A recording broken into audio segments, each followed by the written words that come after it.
தற்போது கிடைத்த அண்மை செய்தி.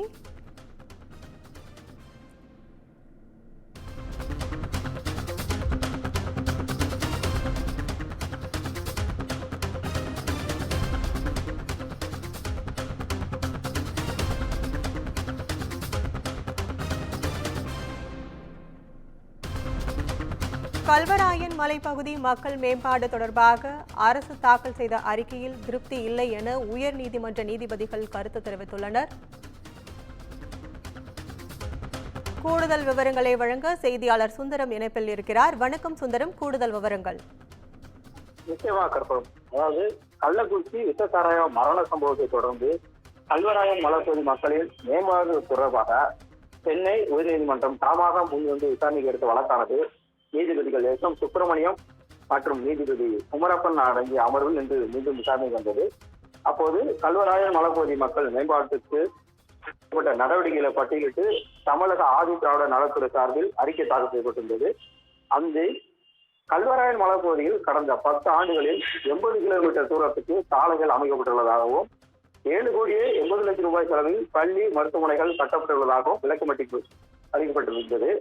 கூட்டுறவு வங்கிகள் மூலம் 88 கோடி ரூபாய் கடன்கள் வழங்கப்பட்டுள்ளதாகவும் 1 கோடியே 70 லட்சம் ரூபாய் செலவில் தெரு விளக்குகள், சோலார் விளக்குகள் பொருத்தப்பட்டுள்ளதாகவும் அந்த அறிக்கையில் தெரிவிக்கப்பட்டுள்ளது.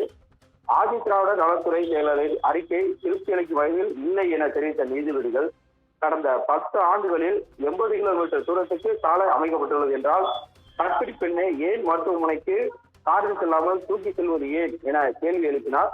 மேலும் 7 கோடியே 80 லட்சம் ரூபாய் செலவில் பள்ளி மருத்துவமனைகள் கட்டப்பட்டுள்ளது தொடர்பான தெளிவான விவரங்கள் இல்லை எனவும், கூட்டுறவு வங்கியின் மூலம் 88 கோடி ரூபாய் கடன் வழங்கப்பட்டது குறித்த விவரங்களும் முழுமையாக இல்லை எனவும் அதிருப்தி தெரிவித்த நீதிபதிகள், 1 கோடியே 70 லட்சம் ரூபாய் செலவில் பொருத்தப்பட்ட தெரு விளக்குகள், சோலார் விளக்குகள் பயன்பாட்டில் உள்ளனவா என கேள்வி எழுப்பினர்.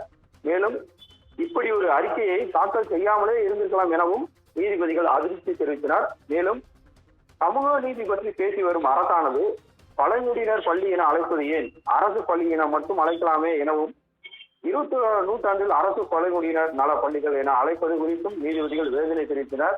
மேலும் அரசு கல்வி நிறுவனங்களில் பழங்குடியின பள்ளி கல்வி என வார்த்தைகள் பயன்படுத்துவதை தவிர்க்க நடவடிக்கை எடுக்க வேண்டும் என தலைமைச் செயலாளருக்கு அறிவுறுத்திய நீதிபதிகள், பழங்குடியினர் நலத்துறை இயக்குநர் தலைமையில் மீண்டும் ஆய்வு செய்ய வேண்டும் என தெரிவித்தார். மேலும் அரசு குழுவுடன் மூத்த வழக்கறிஞர் தமிழ்மணியுடன் செல்ல வேண்டும் என உத்தரவிட்டு வழக்கின் விசாரணையை 2 வார காலத்துக்கு தள்ளி வைத்துள்ளார். கற்பகம். உங்கள் விவரங்களுக்கு நன்றி சுந்தரம்.